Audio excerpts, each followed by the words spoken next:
ప్రభునందు ప్రియులారా, ఇంతవరకు మనము దైవ సందేశాన్ని విన్నాం. మరొకసారి పరిశుద్ధ గ్రంథంలో నుండి ఒక చక్కటి విషయాన్ని గురించి మనం ఆలోచన చేద్దాం. ఈరోజు మనం ఆలోచన చేయబోయే ముఖ్యాంశము, మానవులతో దేవునికున్న గొడవేంటి? మనుషులతో దేవునికి గొడవెందుకు? మనుషులతో దేవునికి వ్యాజ్యం ఎందుకు? మానవులతో దేవునికి గొడవ ఎందుకు? ప్రభునందు ప్రియులారా, గొడవ లేక వ్యాజ్యము, ఈ గొడవలనేవి మనిషి మరో మనిషితో చేసే క్రియ. ఒక మనిషి మరో మనిషితో చేసే పని ఈ గొడవ. కానీ ఇక్కడ మన గ్రంథాన్ని చూస్తే, బైబిల్ గ్రంథాన్ని మనం ఆలోచన చేస్తే, బైబిల్ గ్రంథంలో దేవుడు తన ప్రవక్త ద్వారా ఏమని రాయించాడు ఒకసారి గ్రంథాన్ని చూస్తే, మీకా గ్రంథము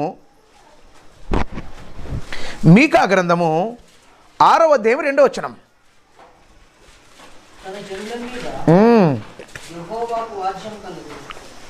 తన జనుల మీద యెహోవాకు వ్యాజ్యము కలదు, ఆయన ఇశ్రాయేలీయుల మీద వ్యాజ్యమాడుతున్నాడు.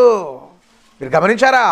దేవుడు మనుష్యుల మీద, మానవుల మీద, ఒకనాటి కాలంలో ఇశ్రాయేలీయుల మీద గొడవకు దిగాడంట, వ్యాజ్యమాడుతున్నాడు.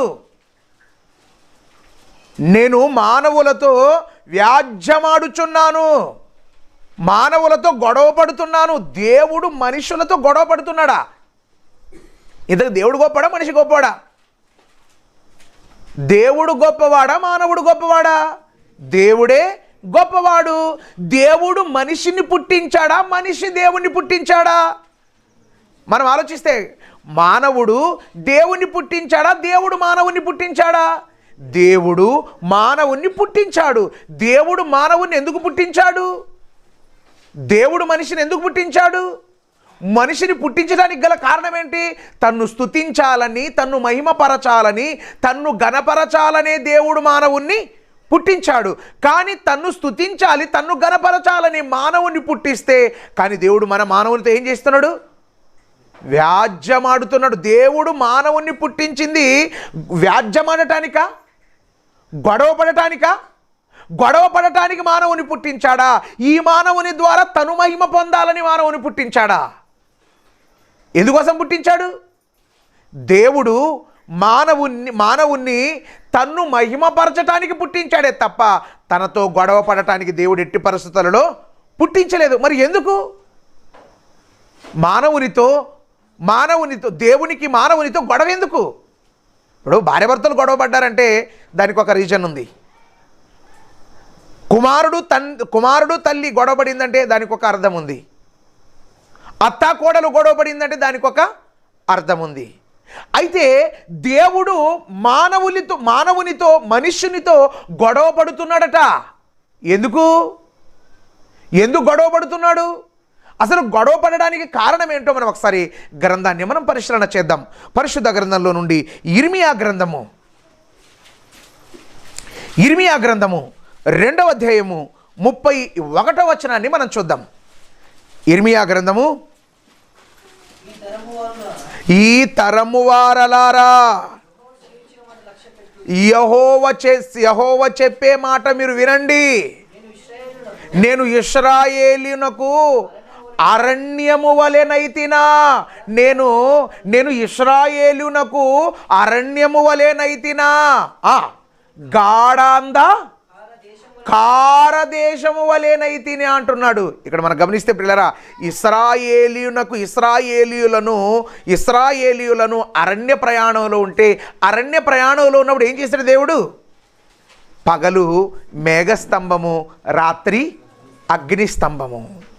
ఆకలేస్తే పూరేళ్ళు, ఆకలేస్తే మన్నా, దాహమేస్తే బండ నుండి నీళ్లు. దేవుడు ఇన్ని వసతులు కల్పిస్తే, ఆలోచించారా? ఎక్కడైనా ప్రయాణంలో ఉన్నప్పుడు వసతులు ఉంటాయా? ప్రయాణంలో అరణ్యంలో ఉన్నప్పుడు అరణ్యములో ప్రయాణించేటప్పుడు వసతులు ఉంటాయా? వసతులు లేని ప్రయాణం ఏదై అంటే అరణ్య ప్రయాణం. అరణ్యములో దేవుడు అన్ని వసతులు వారికి కల్పిస్తే రాత్రి చీకటైతే నా పిల్లలు ఎక్కడ ఏ యొక్క క్రిమి కీటకాలు కాటేస్తాయో అని చెప్పి తన పిల్లల కోసం పగలైతే ఎండ తగలకూడదు, రాత్రైతే చలి పట్టకూడదు. ఏం చేయకూడదు? రాత్రి అయితే చలి పట్టకూడదు, పగలైతే ఎండ తగలకూడదు. ఎందుకో తెలుసా? వీళ్ళ ప్రయాణం ఎంత తెలుసా? వీరు ఎంతమంది తెలుసా? 6 లక్షల చిల్లర పొడవు. ఇశ్రాయేలీలు ప్రయాణించేటువంటి లైన్ పొడవు ఎంత ఉంటుందని నేను చెప్పాను గతించిన వారము. ఎన్ని కిలోమీటర్లు?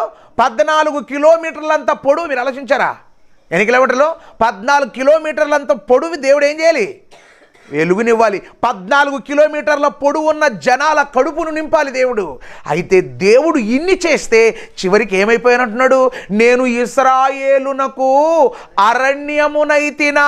అరణ్యం అంటే అరణ్యములో ఏమి దొరకదు, ఊర్లో అన్నీ దొరుకుతాయి, అరణ్యములో దొరకదు. గాఢాంధకార చీకటినైతినంటే చీకటిలో ఏం కూడా కనిపించదు. అంటే నా పిల్లలు ఇశ్రాయేలీయులైన నా పిల్లలను నేను నా సేవకుడైన మోషేను పంపించి ఐగుప్తులోన 10 అద్భుతాలు చేయించి వారిని విడిపించి తీసుకొని వస్తే బయటికి వచ్చిన తర్వాత వారికి నేనేమయ్యాను? నేను అరణ్యమునైతినా, నేను గాఢాంధకారపు చీకటి గల దేశమునైతినా. నన్ను అర్థం చేసుకోవాలి కదా నా పిల్లలు. నా పిల్లలు అర్థం చేసుకోవాల్సింది పోయి నన్ను ఏం చేస్తున్నారో తెలుసా? అపార్థం చేసుకున్నారు. నన్ను అపార్థం చేసుకున్నారు కాబట్టి దేవుడనైనా నన్ను పక్కన పెట్టారు కాబట్టి నాకు గొడవ. అందుకే నేను గొడవకు దిగుతున్నాను. నేను అరణ్యములో ఆహారం ఇచ్చిన వాడినా? నేను అరణ్యములో దాహం తీర్చిన వాడినా? ఎవరు నేను గాఢాంధకారపు చీకటి గల దేశాన్న, చీకటిలో నువ్వు నడిస్తే నీకెక్కడ ప్రమాదం జరుగుతుందని చెప్పి చీకటిలో వెలుగునిచ్చినటువంటి తేజోమయుండి నేను. అలాంటి నాకు మీరేం చేస్తున్నారు? అలాంటి నన్ను మీరేం చేస్తున్నారు గుర్తించాలి కదా. మీరు చూడండి, ప్రతిరోజు కుటుంబాన్ని పోషించేటువంటి వ్యక్తిని గుర్తించలేదనుకో, ఆ వ్యక్తి ఏం చేస్తాడు? 1 సంవత్సరం, 2 సంవత్సరాలు, 3 సంవత్సరాలు, 4 సంవత్సరాలు, 5 సంవత్సరాలు చూస్తాడు. తర్వాత మనసు చంపుకొని ఏం పట్టించుకోడు, ఏం మాట్లాడు. కారణం ఎందుకు? నన్ను గుర్తించలేదు. దేవుడు అదే చెబుతున్నాడు. మీరు నా పిల్లలు కదా, నేను మిమ్మల్ని పుట్టించాను కదా, నేను మిమ్మల్ని పుట్టిస్తే, మిమ్మల్ని బ్రతికిస్తుంటే, మిమ్మల్ని పోషిస్తుంటే మీరు నన్ను గుర్తించాలా గుర్తించకూడదా? మీరు నన్ను గుర్తించాలి. కానీ గుర్తించవలసింది పోయి ఏం చేసింది తెలుసా? దేవుడనైనా నన్నే పక్కన పెట్టేశారు. దేవుణ్ణి పట్టించుకోవడం లేదు, దేవుణ్ణి పక్కన పెట్టారు. మనుషుడు ఏం తెలుసా? మనుషుడు దేవుణ్ణి పక్కన పెట్టాడు, మరో దేవుని ముందు పెట్టుకున్నాడు. దేవుణ్ణి పక్కన పెట్టాడు, మరో దేవుని ముందు పెట్టుకున్నాడు. ఏ దేవుడు? ఆ దేవుడు ఏ దేవుడు? చూడండి ఒకసారి. ఫిలిప్పీ పత్రిక 3వ అధ్యాయం 19వ వచనం.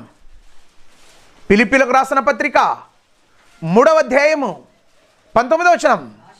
నాశనమే వారి అంతము, వారి కడుపే. ఏ దేవుడు? కడుపు దేవుడు అనుకునే వాళ్ళు చాలా మంది ఉన్నారు. ఆలోచించారా? కడుపు దేవుని కోసం అయితే 5 గంటలకే మీరు వెళ్తారు పనికి. కడుపునిచ్చిన దేవుని కోసం అయితే మానవుడు ఎలా తెలుసా? కడుపే దేవుడు. కడుపునిచ్చిన దేవుడు లేడు. కడుపే దేవుడు అనుకునే పరిస్థితికి వెళ్ళిపోయింది మానవ సమాజం. నా కడుపే నా దేవుడికి. దేవుని ఆరాధించడం ఏంటి? దేవుని మాట వినటం ఏంటి? ఇంకా నా దేవుడు ఎవరు? నా దేవుడే నా స్టమక్, నా కడుపే నా దేవుడైతే ఇప్పుడు ఏ దేవుని మాట వినాలి చెప్పండి? కడుపునిచ్చిన దేవుని మాట వినాలా? కడుపనే దేవుని మాట వినాలా? మానవుడు కడుపునిచ్చిన దేవుని మాట వింటున్నాడా? కడుపనే దేవుని మాట వింటున్నాడా? ఎవరి మాట వింటున్నాడు? కడుపనే దేవుని మాటను వింటున్నాడు. కడుపే దేవుడు. కడుపనే దేవుని మాటను జవదాటం లేదు. చూడండి, మీరు ఆలోచించండి. కడుపనే దేవుని మాటని ఎక్కడికి పోతాడు? కూలిపోతాడు, ఒట్టకు వెళతాడు, వలస వెళతాడు. ఎక్కడికి? గల్లీ నుండి ఢిల్లీ వరకు ఎవరి కోసం వెళ్తాడు? సువార్త కోసం ఏమైనా వెళ్తాడా? ఏ దేవుడు? కడుపు దేవుడే. కడుపే వారి దేవుడు. ఏ దేవుడు లేడు. కడుపునిచ్చిన దేవుడు ఎగిరిపోయాడు. కడుపు దేవుడే. చూడండి, నెక్స్ట్ చూడండి, హబక్కూకు గ్రంథం. ఇంకా ఏమనుకుంటున్నారో మనుషులు.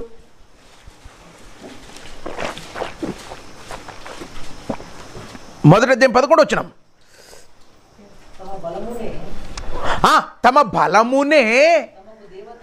తమ బలమునే తమకు దేవుడు, దేవత. ఏ తెలుసా? ఏ దేవుడు? ఇతను బలం దేవుడు. కొంతమంది బలాన్ని చూసుకొసి కండ బలాన్ని చూసుకొని ఏం చేసి తెలుసా? మా బలము దేవుడు. ఒకడికేమో కడుపు దేవుడు, మరొకడికేమో బలం. అమ్మ కొద్దిగా ముందు జరుపుకోండి, మీరు కూడా ముందు జరగండి. ఏమనుకుంటారు? బలమే దేవుడు అనుకుంటున్నారు. మరి దేవుడు ఎక్కడికి వెళ్ళాడు? బలాన్ని ఇచ్చిన దేవుడు ఎక్కడికి వెళ్ళాడు చెప్పండి. మరి టీవీ చూసినట్లు చూస్తుంది ఆ పిల్లింగా ఎల్లకలు పండుకో. ఏది? బలాన్ని ఇచ్చిన దేవుడు పోయాడు. బలమే దేవుడు అయిపోయాడు. బలమే దేవుడు అయ్యాడు. అయితే బలాన్ని దేవుడుగా నమ్ముకుంది లోకం. మానవుడు ఏం చేసి తెలుసా? ఏ దేవుని నమ్మాలి? బలాన్ని ఇచ్చిన దేవుని నమ్మాలి. ఏ దేవుని నమ్మాలి? కడుపునిచ్చిన దేవుని నమ్మాలి. ఒకడేమో మానవ సమాజం ఎలా తెలుసా? కడుపే దేవుడు అనుకొని వెళ్ళిపోతున్నాడు. మరొకడేమో బలమే దేవుడు అనుకుంటున్నాడు. ప్రియులారా, మరి దేవుణ్ణి పక్కన పెట్టారు, దేవుని విడిచిపెట్టారు, దేవుని విసర్జించారు, దేవుణ్ణి కాదనుకొని బ్రతుకుతున్నారు. దేవుని కాదనుకొని బ్రతుకుతున్నారు. ఆలోచించారా? మీరు గమనిస్తే ప్రియులారా, మీ తండ్రి, మీకు జన్మనిచ్చిన మీ తండ్రిని మీరు గుర్తించకుండా ఏదో చెట్టును పుట్టును నా తండ్రి అన్నాడు అనుకో, తండ్రికి ఏమొస్తుంది? నిజమైన తండ్రికి చెప్పండి, ఏమొస్తుంది?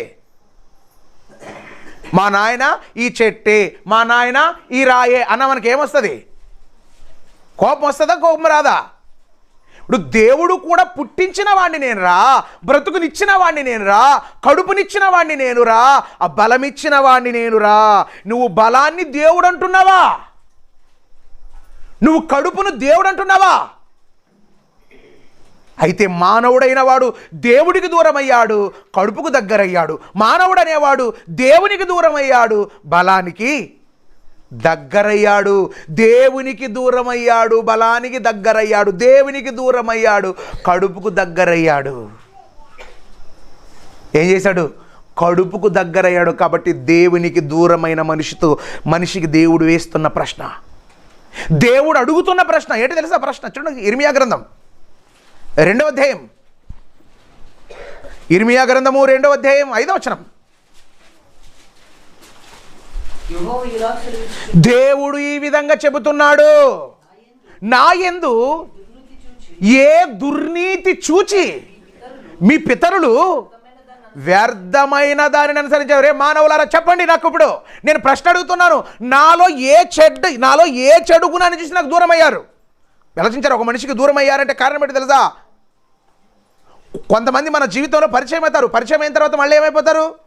వాళ్ళు దూరం అవుతారు. ఎందుకంటే ఉండంగా ఊరు, ఓ వెళ్ళంగా దారి. వాడు మనిషి ఉంటే వాడి తత్వం, వాడి మనస్తత్వం, వాడి యొక్క ఆలోచన, వాడి యొక్క నీచమైనటువంటి బుద్ధి బయటకు వస్తుంది. బుద్ధి బయటకు వచ్చినప్పుడు ఇంత నీతుడితో నేను స్నేహం చేశానా అని చెప్పి వాడిని ఏం చేస్తాం? అవాయిడ్ చేస్తాం, వాడిని తృణీకరిస్తాం, వాడిని తిరస్కరిస్తాం. అదేవిధంగా దేవుడు కూడా అంటున్నాడు, ఒరే మానవులారా, నేను పుట్టించాను, నేను బ్రతుకునిస్తున్నాను, కడుపునిచ్చాను, బలాన్నిచ్చాను, అయినా మీరు నాకు దూరమయ్యారు. ఎందుకు దూరమయ్యారు? నాలో పరిశుద్ధత లేదా? నాలో పవిత్రత లేదా? నేను నీతిమంతుడు కాదా? నేను అన్యాయస్తుడనా? నేను అబద్ధికుడనా? అసలు దేంట్లో నేను వీక్? నా బలహీనత ఏంటో చెప్పండి అని మానవులు అడుగుతున్నాడు దేవుడు. అసలు నా బలహీనత ఏంటి? మీరు నన్ను మర్చిపోయారు కదా, నన్ను మర్చిపోవడానికి, నాకు దూరం అవ్వడానికి కారణం చెప్పాలి. అప్పుడప్పుడు కొంతమందిని మనం అడుగుతుంటాం, ఏం మీ ఫ్రెండ్ ఎలా ఉన్నాడంటే, ఏం చేస్తారు సార్, ఫ్రెండ్గా వచ్చాడు కానీ మోసం చేసి వెళ్ళిపోయాడు సార్ అంటారు. అంతే. కాబట్టి దేవునికి కూడా మానవుడు, ఈరోజు మనం ఆలోచించారు, దేవుని సన్నిధికి దూరం అవుతున్న ప్రతి ఒక్క వ్యక్తిని ప్రశ్నిస్తున్నాడు దేవుడు. ఒరే నరుడా, ఒరే మానవుడా, నువ్వు నాకు దూరం అవ్వటానికి కారణం ఏంటో చెప్పాలి. కారణం చెప్పాలి. కారణం చెప్పి నాకు దూరం అవ్వండి. నేను పాపినా? దేవుడు పాపాత్ముడా? దేవుడు అపవిత్రుడా? దేవుడు అబద్ధికుడా? దేవుడు మోసగాడా? దేవుడు వడ్డీ వ్యాపారే? దేవునిలో ఏ తప్పు ఉంది? ఒక్కటి చూపించండి. దేవుడు ఎవరైనా లవ్ చేశాడా? దేవుడు ఎవరైనా దగ చేశాడా? దేవుడిలో ఏ తప్పు ఉందో చూపించాలి. దేవుడు అదే అంటున్నాడు, నాలో ఏ తప్పిదం ఉందో చూపించండి మీరు. దేవుడు అడుగుతున్నాడు, నాలో ఏ తప్పు ఉందిరా? నేను చేసిన తప్పంత ఒకటే, నిన్ను పుట్టించడమే నేను చేసిన తప్పు, నీకు బ్రతుకునివ్వటమే నేను చేసిన తప్పు. నిన్ను ఇంతవరకు నాకు దూరంగా ఉండి నువ్వు బ్రతుకుతున్నా, నిన్ను బ్రతుకునిస్తున్నాను కదా, అదే నేను చేసిన పెద్ద తప్పు. అసలు ఎందుకు మానవుడు అనేవాడు దేవునికి ఎందుకు దూరం అవుతున్నాడు? దేవునికి దూరం అవుతున్నాడు. దేవుని మాటలు వినడం లేదు. దేవుని మాటలు వినటువంటి వారితో కూడా చెప్తున్నా. చూడండి ఒకసారి రాజుల మొదటి గ్రంథం, రాజుల 2వ గ్రంథం 17వ అధ్యాయం 15వ వచనం.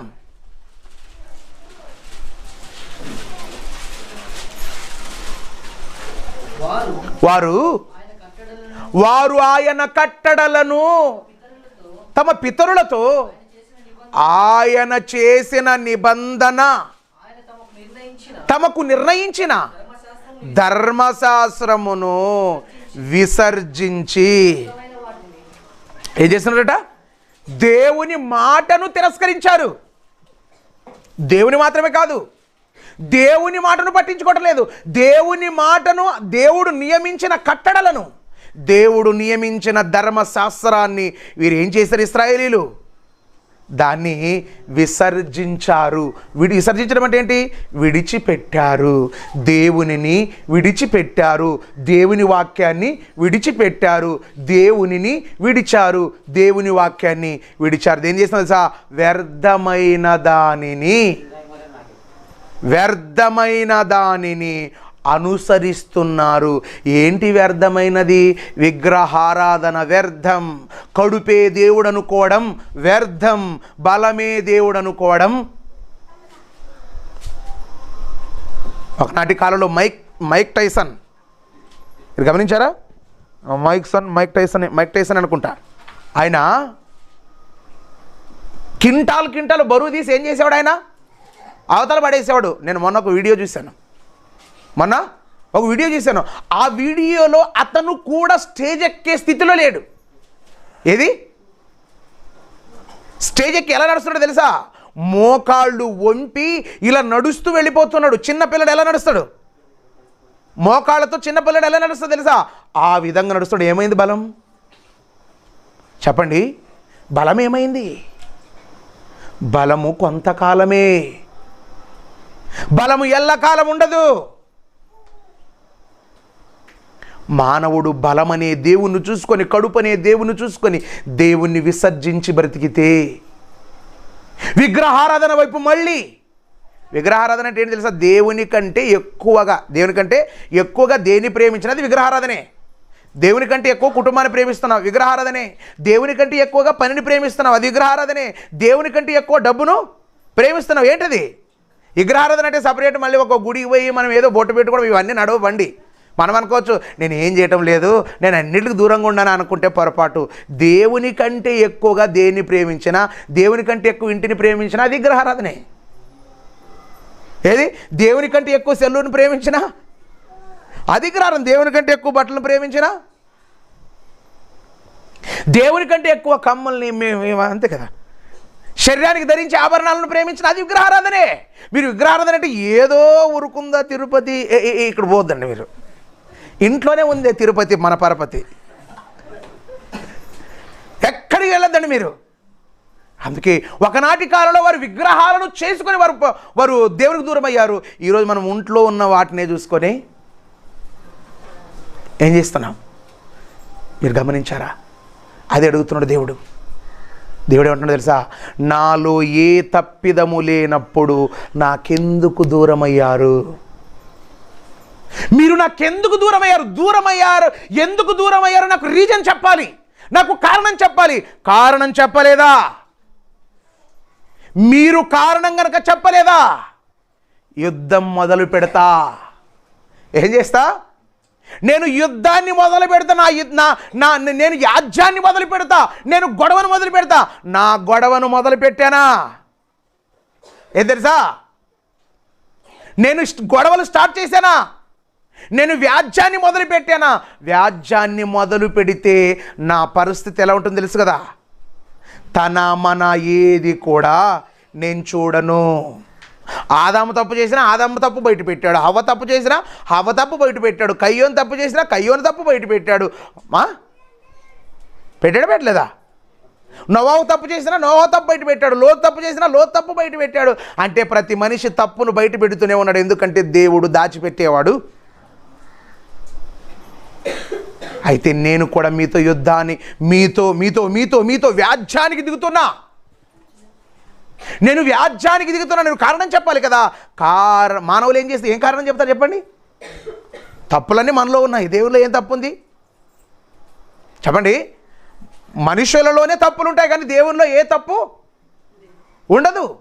ఒక భక్తుడు అంటాడు, దేవా నేను తరిచి నేను పరిశోధించి చూచి తిని, కానీ నువ్వు నీతిమంతుడుగా, పరిశుద్ధుడుగా, మహోన్నతుడుగా నువ్వు నాకు అగపడుచున్నావు తండ్రి అంటున్నాడు. తప్పులనేవి మనలో ఉంటాయి తప్ప తప్పు దేవుడిలో ఏ తప్పు లేని దేవునికి నువ్వు దూరమయ్యావు. ఎందుకు దేవునికి దూరమయ్యావు? చాలామంది మీరు దేవునికి ఎందుకు దూరం అయ్యారండి అంటే వాళ్ళు చెప్పే ప్రశ్నలు ఏం తెలుసా? వాళ్ళు బాలేరండి, వీళ్ళు బాలేరండి, అందుకే మేము దూరం అయ్యామండి. ఇది రీజనా? దరిద్రుడా? వాడి తప్పు, వాడు సరిగ్గా లేకపోతే వాడి ఇంటికి వెళ్ళడం మానే, వాడితో మాట్లాడడం మానే, ఆ వ్యక్తితో స్నేహం మానే. దేవుడు ఏం చేశాడు రా బిడ్డ? దేవుడు ఏం చేశాడు చెప్పండి? దేవుడు ఏమైనా హాని చేశాడా? దేవుడు ఏం చేశాడు? దేవుడు ఏం చేయలేదు. దేవుడిలో ఏ తప్పు లేకున్నా దేవుడికి దూరమైన ఆలోచించారా? ఇంట్లో కారణం లేకుండా కొడుకు ఏర్పడిపోయాడు అనుకో, మీ అమ్మ తిట్టినా లేదు, పాప తిట్టినా లేదు, తమ్ముడు తిట్టినా లేదు, అత్త తిట్టినా లేదు, నాన్న తిడితేనా లేదు, ఏమి లేకుండా ఎట్లా ఏర్పడిపోతావు అని పెక్కంది అంతాడు.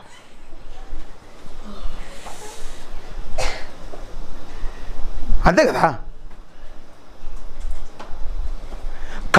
మీరు ఆలోచించారు, ఏమైనా మనము వారిని కాకుండా పక్కకు పోయే మనకి ఏమైనా రీజన్ ఉండాలా. అత్తన్నా చేరకూడదు, మా అమ్మన్నా చేరకూడదు, ఏమో ఉంటావు కారణాలు రకరకాలు.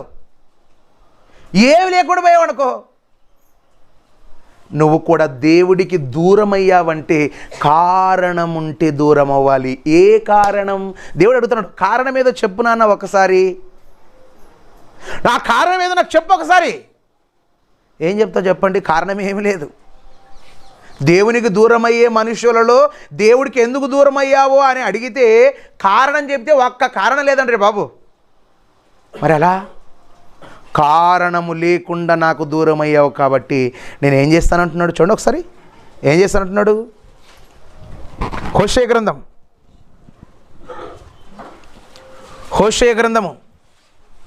4వ అధ్యాయం 1వ వచనం. ఇశ్రాయేలు వారలారా దేవుని మాట వినండి, సత్యమును కనికరమును దేవుని గూర్చిన జ్ఞానమును దేశమందు లేకపోవుట చూచి యెహోవా దేశ నివాసులతో వ్యాజ్యం. ఎందుకో తెలుసా? దేవుని గూర్చిన జ్ఞానం లేదు. ఎవరి జ్ఞానం లేదు? దేవుని గురించి. ఇక్కడ ఉన్నామండి, ఇక్కడ ఉంటే నా గురించి మాట్లాడమంటే నిస్తారంగా మాట్లాడతారు. ఎందుకు సార్ అట్లా ఉండకూడదు, ఇట్లా ఉండకూడదు. పార్టీ గురించి అడిగితే ఈ పార్టీ గెలుస్తుంది, ఈ పార్టీ ఓడిపోతుంది, వీడు కరెక్ట్ కాదు, వాడు తప్పు కాదు అంటాడు. అంతే కదా? మరి దేవుడి గురించి అడిగితే అమ్మా ప్రతి శుక్రవారం, ఆదివారం, మంగళవారం వస్తే ఒక 2 నిమిషాలు వాక్యం చెప్పామంటే సార్ నాకు రాసారు చదువా శాస్త్రమా ఏమంటారు? నాకేమైనా చదువు ఉందా అంటారు. అదే లోకంలో అడిగితే ఎంబీబీఎస్ డాక్టర్ని వెనక్కేసిపోతాడు. ఎవరిని? వీళ్ళ ముందు ఎంబీబీఎస్ పనిచేయడండి.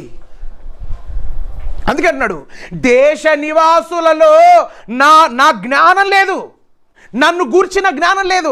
నన్ను గూర్చిన జ్ఞానము లేనటువంటి దేశములో నివాసం చేయటానికి వీల్లేదు. అందుకే నేను పుట్టించాను, నేను బ్రతుకునిచ్చాను, నాకు దూరం అయ్యావారంటే రీజన్ చెప్పటం లేదు. అసలు నా గురించి నీకేం తెలుసున్న సమాచారం అంటే ఏం తెలియదు, సున్నా. మీ అప్ప ఎట్లుంటాడు నాకు తెలియదు, మీ అప్ప ఎంత ఎత్తుంటాడు నాకు తెలియదు, మీ అప్ప పేరేమి నాకు తెలియదు, మీది ఆ గోత్రము నాకు తెలుసు, మీరు ఏమిటోళ్ళు నాకు తెలుసు, ఏడ పుట్టేవే మా ఇంట్లోనే, ఎవరు పుట్టేవే మా అప్పకే అని మనకి ఏమంటాడు? అప్పుడు నాయనింటి ఏమంటాడు చెప్పండి, ఏమంటాడు? పుట్టింది ఎవరి వలన? దేవుని వలన. బ్రతుకుతున్నది ఎవరి వలన? దేవుని వలన. దేవుని గురించి ఏం తెలుసు? ఏం తెలియదు. నీ పేరు చెప్పలేకుంటే నీ కరికాల నుంచి నన్ను ఎత్తికి లేస్తుంది. ఆడే ఏం దొరికితే దాంతో కొట్టేస్తాం. ఇప్పుడు దేవుడు కూడా అదే అడుగుతున్నాడు, నాయన నా గురించిన జ్ఞానం ఉండాలి కదా నాన్న మీలో. నేను దేవుణ్ణి కదా, నేను దేవుణ్ణి అయితే నా గురించిన జ్ఞానం మీకు ఉండాలా? నా గురించి తెలియాలి కదా ఎంతో కొంత. అయినా దేశ నివాసులలో దేవుని గూర్చిన జ్ఞానము లేదు కాబట్టి దేవుడు ఏం చేస్తున్నాడు? అందుకే నేను వ్యాజ్యం మొదలు పెడుతున్నా, నేను గొడవ పడుతున్నా. గొడవ ఎందుకు తెలుసా? దేవుని గురించిన జ్ఞానము లేదు, జ్ఞానము లేనందువలనే గొడవ. గొడవ ఎందుకు తెలుసా? దేవుని పక్కన పెట్టి కడుపే దేవుడు అనుకుంటారు కాబట్టి అందుకే వ్యాజ్యం, అందుకే గొడవ.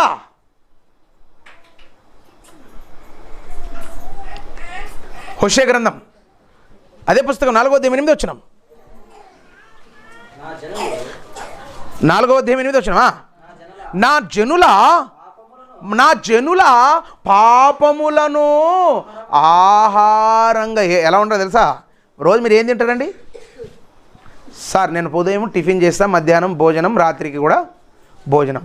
టిఫిన్ ఇడ్లీ తింటాడంటే అర్థం ఉంది. ఏం తింటున్నాడు అటు? ఏం తింటున్నాడు? పాపాన్ని తింటున్నారు. పాపాన్ని తింటున్నాడు అంట. పాపాన్ని ఎలా చేసుకున్నారు వీళ్ళు? ఆహారంగా పాపాన్ని భోజనంగా చేసుకుంటారు. పాపాన్ని భోజనం అంటే పొద్దున్న లేచావు టిఫిన్ చేయకుండా ఉండలేవు.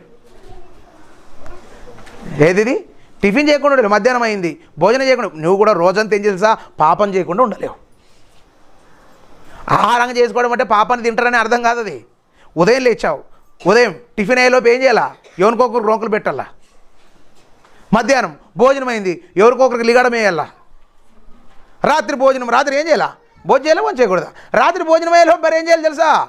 వీడు లేచినప్పటి నుంచి పడుకునేంత వరకు వీడు ఎలా ఉంటాడు తెలుసా? ఒక మనిషి ఆహారాన్ని ఎలాగైతే తింటాడో వీడు కూడా పాపాన్ని ఆహారంగా చేసుకుంటున్నాడు. అందుకే పాపాన్ని ఆహారంగా చేసుకొని తింటున్న మనిషితో దేవుని జ్ఞానం అయితే లేదు, కానీ పాపమైతే పుష్కలంగా చాలా ఎక్కువగా ఉంది. కాబట్టి పాపముతో ఉన్న మానవుని నేనేం చేయాలి తెలుసా? పాపముతో ఉన్నవారిని ఏం చేయాలి? నేను వ్యాజ్యమాడాలి. వ్యాజ్యం. దేవుడికి మానవునితో వ్యాజ్యం మొదలైంది. ఎలా ఆడుతున్నాడు వ్యాజ్యం? దేవుడు ఎలా గొడవ పడుతున్నాడు చూడండి ఒకసారి. గ్రంథాన్ని ఎలా గొడవ పడుతున్నాడో చూడండి. ఇర్మియా గ్రంథము 25వ అధ్యాయము 31వ వచనం. ఇర్మియా గ్రంథము 25వ అధ్యాయం 31వ వచనం. భూమి అంతము వరకు సందడి వినబడును, యెహోవా జనములతో వ్యాజ్యమాడుచున్నాడు. శరీరులందరితో ఆయన వ్యాజ్యమాడుచున్నాడు. ఆయన దుష్టులను తన ఖడ్గానికి అప్పగిస్తున్నాడు. ఎవరు తెలుసా? ఆయన గొడవ పడితే ఆయన వ్యాజ్యం మొదలైతే ఏం చేయాలి తెలుసా? ఆయన చూసుకోడు. ఆయన ఏం తెలుసా? ఆయన ఏం చేస్తున్నాడు? తన ఖడ్గానికి అప్పగిస్తాడు. తన ఖడ్గమునకు అప్పగించాడు. తన ఖడ్గానికి. ఏది తన ఖడ్గం? దేవుని కత్తేది. ఆయన తన ఖడ్గమునకు అప్పగిస్తున్నాడు. ఎవరిని తెలుసా? దుష్టులను. తను గొడవ పడుతున్నటువంటి వారికి ఏం చేస్తున్నాడు తెలుసా? దేవుడు తన ఖడ్గానికి అప్పగిస్తున్నాడు, తన కత్తికి అప్పగిస్తున్నాడు. ఏంటయ్యా తన ఖడ్గము? ఒకప్పుడు మన రాయలసీమలో గొడవ పడితే ఏం చేసేవాళ్ళు తెలుసా? బాంబులు వేసుకునేవాళ్ళు. ఏం చేసేవాళ్ళు? గొడవలో బాంబులు వేసుకునేవాడు. దేవుడు కూడా మానవులతో గొడవ పడ్డాడు. మానవులతో గొడవ పడినటువంటి దేవుడు ఏం వేస్తున్నాడు చూడండి ఒకసారి. కీర్తనల గ్రంథం 11వ కీర్తన 6వ వచనం. 11వ కీర్తన 6వ వచనం. దుష్టుల మీద ఆయన ఉరులు ఏం కురిపిస్తాడు? ఉరులు కురిపించును, అగ్ని గంధకములను వడగాలియో వారికి పానీయ భాగమగును. ఏమంటాడు తెలుసా? వారి మీదికి ఉరుములు కురిపిస్తాను. ఏం చేస్తానంటాడు? నేను వారి మీదికి ఉరుములు కురిపిస్తాను. కింద చదువు, మళ్ళీ చదవండి. మరి అగ్ని గంధకములను, యెహోషువ గ్రంథము 10వ అధ్యాయం 11వ వచనం. యెహోషువ గ్రంథము 10వ అధ్యాయం 11వ వచనం. మరియు వారు ఇశ్రాయేలు ఎదుట నుండి బేతోరుకు దిగిపోయి త్రోవన పోవుచుండగా యెహోవా ఆకాశము నుండి ఓ గొప్ప వడగండ్లను వారి మీద ఏం చేసి తెలుసా? వడగండ్లను పడేశాడు. బాంబులు పడేయటం మనకు తెలుసు. దేవుడు ఉరుములు పడేస్తాడంట. ఎవరి మీద? దేవుడు మానవునితో గొడవ పడ్డాడు. మానవునితో గొడవ పడితే మానవుడి పైన ఏం చేస్తాడు? దేవుడు ఉరుములను పడేస్తున్నాడు. ఉరుములను పడేస్తున్నాడు. అంత మాత్రమే కాదు, వడగండ్లను పడేస్తున్నాడు.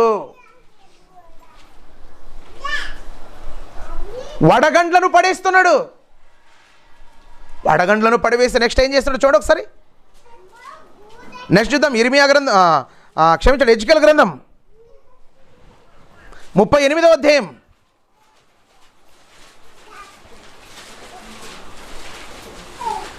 యెషయా గ్రంథం 66వ అధ్యాయం 16వ వచనం. యెషయా గ్రంథము 66వ అధ్యాయం 16వ వచనం. అగ్ని చేతను తన ఖడ్గము చేతను శరీరులందరితో ఆయన వ్యాజ్యమాడును. యెహోవా చేతిలో అనేకులు ఏమైపోతుందో తెలుసా? హతులు. అనేకులు చంపబడతారు. దేవుడు ఏం చేస్తాడో తెలుసా? అగ్ని చేత, వడగండ్ల చేత ఆయన శరీరులతో యుద్ధం చేస్తాడు. యుద్ధం చేస్తే ఆ యుద్ధంలో ఏమైపోతుందో తెలుసా? అనేకులు చచ్చిపోతారు. ఏమైపోతారు? దేవుని గొడవలు, దేవుని వ్యాజ్యములు,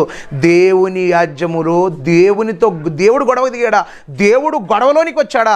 దేవుడు గొడవ పడ్డాడా? మనుషులతో గొడవ పడితే ఆయన గొడవలో అనేకులు చచ్చిపోతారు, మరణిస్తారు. అనేకులు మరణిస్తారు. ఏంటి మరణించిన వారి పరిస్థితి ఏంటి? మరణించిన వారిపై కేసు కట్టడం ఉండదు. ఉరుంబడితే కేసు కడతాడా? వడగండ్లు పడి చేస్తే కేసు కడతాడా? భూకంపం వస్తే కేసు కడతాడా? చెప్పండి, ఎవరైనా కేసు వేస్తారా? కేసు వేసినా ఎవడు కూడా లేడు. ఏదో ఒకటి వచ్చింది లేడు, దేవుడి పైన కేసు వేసాడని. ఎవడో బుద్ధి లేనోడు తీసాడు దాన్ని, జ్ఞానం ఉన్నోడు తీయడు ఎవడు. దేవుడి పైన కోర్టుకు ఎక్కాడని చెప్పి వాడు దర్శకుడికి బుద్ధి లేదు, నటించిన నటునికి కూడా బుద్ధి లేదు. దేవుడి పైన ఎవడు కూడా. గాలిపైన కేసు పెట్టాడు ఒకసారి. మొన్న తుఫాన్ వచ్చింది. ఎక్కడ? దుబాయ్ దేశం వచ్చి కార్లన్నీ చిన్న అగ్గిపెట్టెల్లో కొట్టుకుని పోయాయి. కేసు ఏమను మరి? ఎవడైనా మనగాడు ఉంటే. అపార్ట్మెంట్లోకి వాటర్ వచ్చాయి, కేసు ఏమను? నీళ్లు మా ఇంట్లోనికి వచ్చి మా యొక్క సామాగ్రిని అంత ధ్వంసం చేసాయి కాబట్టి ఒక 10 నెలల పాటు లేకపోతే 10 సంవత్సరాల పాటు నీటికి శిక్ష విధించండి అన్నాం అనుకో, జైల్లోకి పోతే జైలు మునిగిపోతుంది. ఒరే నాయనా, మీ ఇంట్లోకి వచ్చిన వాటర్ మీ ఇంట్లోనే ఉంటే మీకు సేఫ్, మాకు మంచిది. మా దగ్గరికి వచ్చి మా పోలీస్ స్టేషన్లోకి వచ్చారు. మా పోలీస్ స్టేషన్ కాదు, మేము కూడా లోపల నుంచి బయటికి రావాలి. అరెస్ట్ చేస్తారా? గాలి వచ్చి మా ఇంటి కప్పులన్నింటినీ కింద పడేసింది అంటే గాలిని అరెస్ట్ చేయాలంటే గాలి వస్తే వాడు పోలీస్ స్టేషన్లో గాలి పోతే అక్కడ కూడా అది కూడా గాలిని ఎవడు అరెస్ట్ చేయలేడు, నీళ్ళని ఎవరు అరెస్ట్ చేయలేడు, వడగండ్లను ఎవడు అరెస్ట్ చేయలేడు, ఉరుములను ఎవడు. కారణం ఇవి దేవుడు మనవులతో వ్యాజ్యమాడునప్పుడు వినియోగించే అణ్వస్త్రాలు, వినియోగించే సాధనాలు.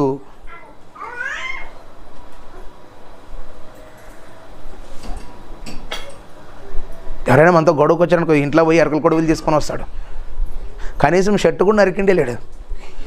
ఎప్పుడుది ఇంటి చేనకాడ ముండ్లు షర్టు ఉంటుంది, ఆ షర్టును కూడా నరికిండే లేడు. ఎవడో అని ఇట్లా బయటకు వస్తాడు, ఆ కొడువులు చేసే తలకల్లా పక్కోడు. కానీ ప్రియులారా, ప్రయోజనం ఏమిటి చూడండి. దేవుడు మనుషులతో గొడవ పడుతున్నాడు. మనుషులకు నా జ్ఞానం లేదు, నా జ్ఞానం లేకుండా నాకు దూరం అయిపోయారు కాబట్టి మీతో గొడవ. నేను గొడవ పడితే అనేకులు శవాలు కుప్పలు కుప్పలు కుప్పలు కుప్పలుగా తేలిపోతాయి. చూడండి హెజ్కేల్ గ్రంథం 38:22 వచ్చినాం.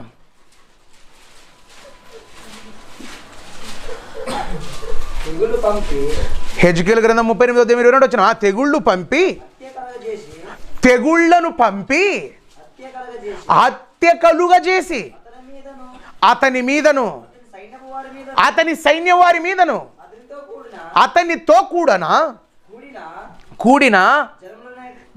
జనముల అనేకుల మీదను ఆ జనుల అనేకుల మీదను ప్రళయమైన వానను, వడగండ్లను, అగ్ని గంధకాలను కురిపిస్తాను.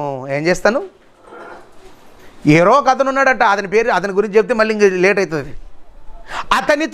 అతనితో ఎవరైతే సాంగత్యం కలిగి ఉన్నారో, దేవునికి వ్యతిరేకంగా నడిచారో, వారందరి మీద నేను చేస్తుందో తెలుసా? అనేకులను చంపేస్తా. వడగండ్లు, అగ్నిగంధకాలు, ఉరుములు అన్నిటినీ పంపించి నేనేం చేస్తా? చంపేస్తా. దేవుడు యుద్ధానికి దిగితే చావులే, మరణాలు జరుగుతున్నాయి. భూమి మీద మరణాలు సంభవిస్తున్నాయా? ఏ దేశంలోనైనా మరణాలు సంభవిస్తున్నాయా? మరణాలు సంభవిస్తే ఆ దేశం మీద దేవుడు ఏం చేశాడు? యుద్ధానికి దిగాడు. ఒక మనిషి రోజుకు ఆరోగ్యాన్ని క్షీణించిపోతుందా? ఆ మనిషితో దేవుడు యుద్ధానికి దిగాడు. యుద్ధం చేస్తున్నాడు. దేవుడు ఎందుకు రాలేదురా నా దగ్గరికి, నువ్వు ఎందుకు నాకు దూరం అయ్యావరని ప్రశ్నిస్తున్నాడు. కారణం లేదు దేవుడు అంటే మోతుతాడు. చూడొకసారి ఈ మాటను చూసి మనం ముగించుకుందాం. జకరియా గ్రంథం 14:12 వచ్చినాం.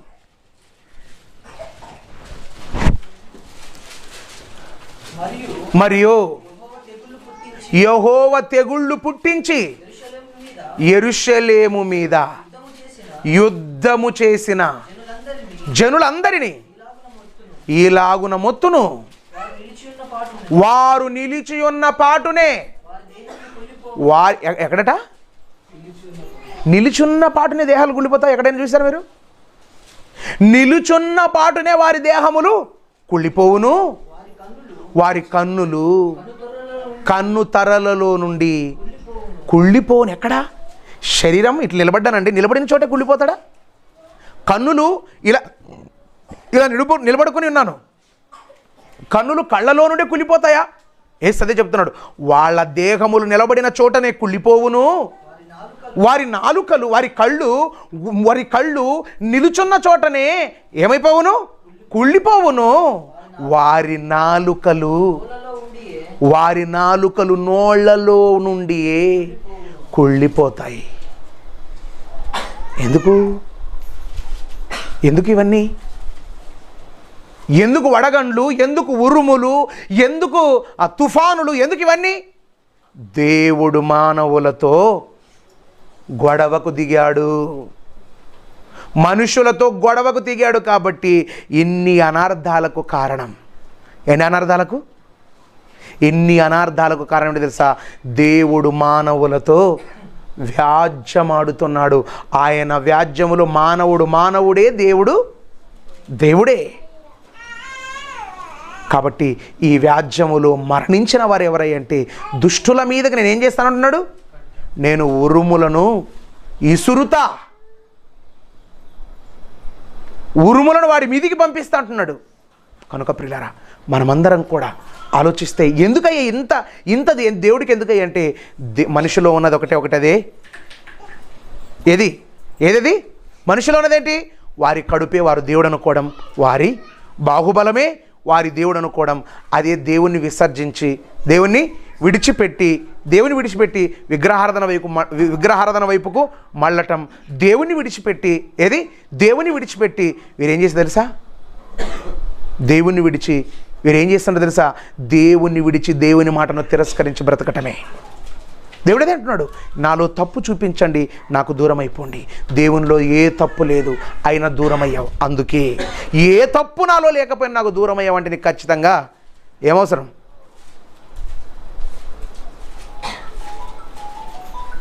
చెప్పండి? మీ ఇంట్లో మీ అబ్బాయి ఏ కారణం లేకుండా ఇంట్లో నుంచి బయటికి వెళ్ళడానికి ఏం చేస్తావు అప్పుడు మీరు చెప్పండి? ఎక్కడైనా కనబడితే ఏమన్నా అమ్మ అన్నా, నానంటే ఎవరు ఏమన్నా అంటే, తమ్ముడు అన్నీ అంటే ఎవరు ఏమనలేదంటే, మరి ఎవరు ఏమనుకోకుండా ఏటికి అని చెప్పి ఒక కేట్ ఇడిచి ఇంటికి తొలుకొని వస్తాడు. తీసుకురాడా? అదేవిధంగా దేవుడు కూడా నాలో ఏ తప్పు లేనప్పుడు మీరు నాకు దూరం అయ్యారు కాబట్టి అందుకే మీకు దెబ్బల మీద దెబ్బలేస్తా. హిజ్కియారాజు ఉన్నాడు. హిజ్కియారాజు ఎప్పుడు బాగుపడ్డాడు? సీట్ వచ్చేలోపు అహంకారం వచ్చేలోపు దేవుడు ఏం చేశాడు? బాగా మొత్తాడు. ఏది? మరణకరమైన రోగాన్ని పంపించాడు. ఏం చేశాడు? వెంటనే మారిపోయాడు. ఈరోజు మనకు కూడా రోగాలను ఎందుకు పంపిస్తున్నాడంటే, మనకు కూడా ఇన్ని తెగుళ్ళని ఎందుకు పంపిస్తున్నాడంటే, మనము దేవునికి దూరం అయ్యావు. దేవుని జ్ఞానం మనలో లేదు. దేవుని జ్ఞానం లేకపోతే మానవుడు ఎక్కడుంటాడో వాడికి తెలియదు. చంచల మనుష్కుడుగా బ్రతుకుతాడు. కాబట్టి మీరందరూ కూడా ఈ విషయాలను మీ మనసులో ఉంచుకోండి. దేవుడు మానవులతో వ్యాజ్యమాడటానికి కారణం ఏంటో తెలుసా? దేవుని గూర్చిన జ్ఞానం మనుషులలో లేదు.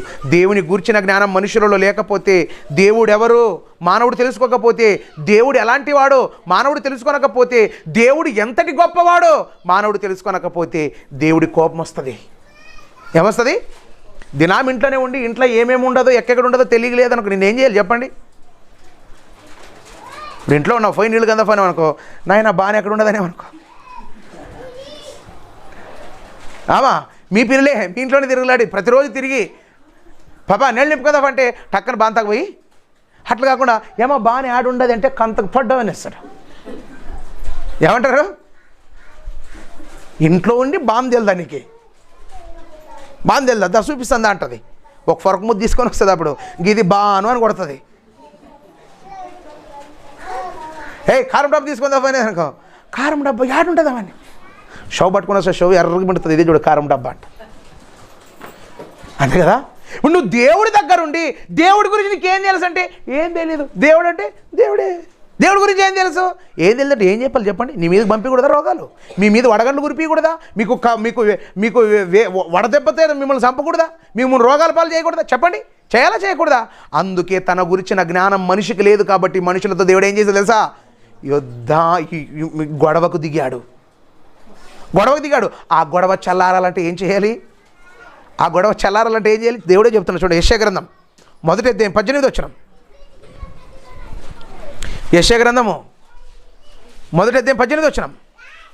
ఏమనుకోవాలి తెలుసా? మనం ఏమనుకోవాలి? యెషయా గ్రంథం 1వ అధ్యాయం 18వ వచనం. రండి మన వివాదం తీర్చుకుందాం. ఎందుకంటే దేవుడితో గొడవ వచ్చింది. రండి సమాధాన పడదాం, రాజీ పడదాం. ఏం చేద్దాం? సమాధానం. రండి మన వివాదము తీర్చుకుందాము. మీరు సమ్మతించి నా మాట వినిన ఎడల మీరు భూమి యొక్క మంచి పదార్థములను మీరు అనుభవిస్తారు. ఎవరే నాయన, మీరు ఇంతవరకు మీరు తప్పు తెలుసుకున్నారా? రండి మన వివాదం తీర్చుకుందాం. దేవుడే పిలుస్తున్నాడు. మళ్ళీ ఏమన్నాడు? ఏం చేస్తాడు? అమ్మ ఫస్ట్ కొడుతుంది, భయంకరంగా కొడుతుంది. కొట్టిన తర్వాత రా అని చెప్పి వాని సరిగి ఏడిచి ₹1 ఇచ్చి చాక్లెట్ కొనుక్కొచ్చి పప్ప అంటుంది. ఈఎంఏ కొడుతుంది, ఈఎంఏ మలాం రాస్తుంటుంది. ఈఎంఏ నెత్తి గుడిదలు కట్టేటట్లు కొట్టింటుంది. ఈఎంఏ వస్తుంది ఇట్లా మా అప్పకి ఎంత పాపిష్టాలు నాన్న కొడితేనే అని అంటుంది. దేవుడు కూడా తంతాడు. మళ్ళీ ఏం చేస్తున్నాడు? ఇప్పుడు తొంతే కదా మాటనేది. మామిడికాయలు కాలుతావా చెప్పండి? తన్నాలి. ఫస్ట్ తంతాడు, తర్వాత మొదట తన్ని తర్వాత పిలుస్తున్నాడు, రండి మన వివాదము తీర్చుకొందము రండి. మన వివాదాన్ని తీర్చుకుందాం రండి. మన వివాదాన్ని మీరు మనస్ఫూర్తిగా నా వైపు తిరిగితే భూమి యొక్క మంచి పదార్థాలను అనుభవిస్తారు. 19 వచనం. సమ్మతించక తిరుగబడిన ఎడల నిశ్చయముగా మీరు ఖడ్గం పాలైపోతారు. మీరు నా వైపు తిరిగారా? మీరు సమ్మతించి నా వైపు తిరిగారా? సమ్మతించి నా వైపు తిరిగితే నేను ఏం చేస్తాను తెలుసా? ఏం చేస్తానంటున్నాను నేను? భూమి యొక్క మంచి పదార్థములను అనుభవిస్తారు. మీరు సమ్మతించి నా వైపు తిరిగితే, కింద చదివితే ఏమంటున్నాడు తెలుసా అక్కడ? మీ పాపములను, మీ అతిక్రమములను రక్తము వలె ఎర్రనివైనను అవి హిమము వలె తెల్లగా చేస్తానే తెలుసా? మీ పాపాలన్నీ క్షమిస్తా, మీ తప్పులను నేను క్షమిస్తా. పాపాలు ఎర్రగా ఉన్న, హిమం అంటే తెల్లగా ఉంటుంది, మంచు. నేను తెల్లగాని మీ పాపాన్ని మొత్తం కడిగి వేస్తా. కాబట్టి దేవుడు మనుషులతో వివాదం పెట్టుకున్నాడు. మొదట వివాదములు విమర్శించారా? వివాదములో నోవాహు జలప్రలయంలో ఎగిరిపోయారు. దేవునితో వివాదములో సొదొమ గొమొర్ర పట్టణ ప్రజలు కాలిపోయారు. దేవుని వివాదములో కొరాహు సంబంధులందరూ సమాధైపోయారు. దేవుని వివాదములో చరిత్రలో 7 జాతులు అనేవి ఏమైపోయారు తెలుసా? సమాధైపోయారు. దేవునితో వివాదములో మానవులను కూడా నాశనం చేస్తున్నాడు. అయితే ఇప్పుడు మరలా ఆ వివాదం తీర్చుకోవడానికి, మానవుల పాపాలను కడిగి తెల్లగా చేయటానికి తన కుమారుడైన క్రీస్తును పంపించాడు. కాబట్టి ఆ క్రీస్తు దగ్గరకు రావాలి. ఎవరి దగ్గరికి? క్రీస్తు దగ్గరకు రావాలి. క్రీస్తే మన పాపానికి పరిష్కారం.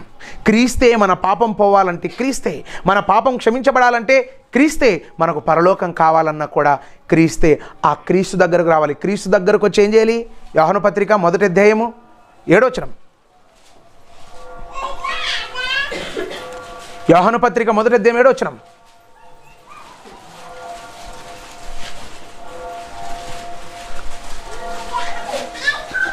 యోహాను గారు రాసిన మొదటి పత్రిక 1వ అధ్యాయం 9వ వచనం.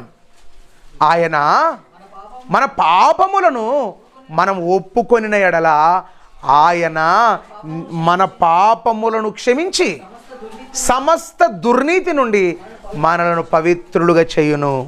ఇదిగో మనల్ని పవిత్రులుగా చేసి ఆయన ఉన్నాడు. ఆయనే యేసుక్రీస్తు. ఆయన దగ్గరకు వద్దాం, ఆయన మాట విందాం, ఆయన మార్గంలో నడుద్దాం, ఆయన బాటలు నడుద్దాం, ఆయన కట్టిన సంఘములో ఉందాం, ఆయన ఆలోచనలలో ఉందాం. మీరు ఆలోచించారా? మీరు గమనించారా? క్రీస్తు దగ్గరకు రావాలి. నీ పాపాలు క్షమించబడాలంటే క్రీస్తు దగ్గరకు రావాలి. క్రీస్తు దగ్గరకు వస్తే నీ పాపాలు క్షమించబడతాయి. ఎవరెవరి దగ్గరికి వెళితే నీ పాపాలు క్షమించబడవు. ఈరోజు క్రీస్తు దగ్గరకు కాకుండా నువ్వు ఎవరి దగ్గరకు వెళ్ళావనుకో, నీ ఏం చేస్తా తెలుసా? దేవుడు నీతో వ్యాజ్యానికి దిగుతాడు. ఈరోజు మనం కూడా ఆలోచిస్తే, పిల్లలు మనం గమనిస్తే, గ్రంథములో ఒక సత్య సంఘం ఉంది. ఏమని తెలుసా? గ్రంథములో ఒక సత్యమైన సంఘం ఉంది. సత్యమైన సంఘం ఉన్న బైబిల్లో ఎవిడెన్స్, ఆధారాలతో ఉన్న సంఘం ఉన్న ఆ సంఘం కాకుండా మనం వేరే దానికోసం ఆశపడుతున్నామంటే దేవుడు మనతో ఏం చేస్తాడు?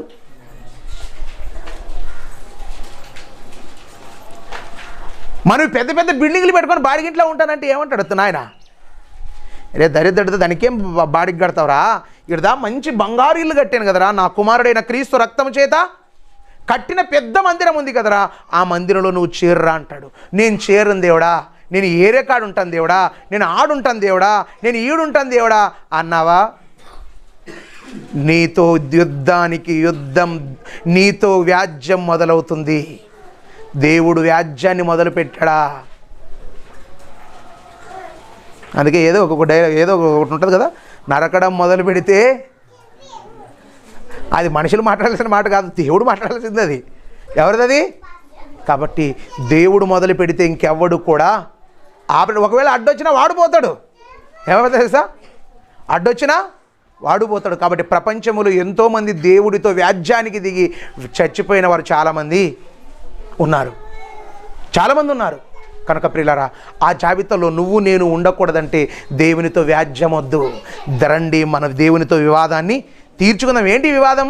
దేవుడు చేసే ఆరోపణలు ఏంటి?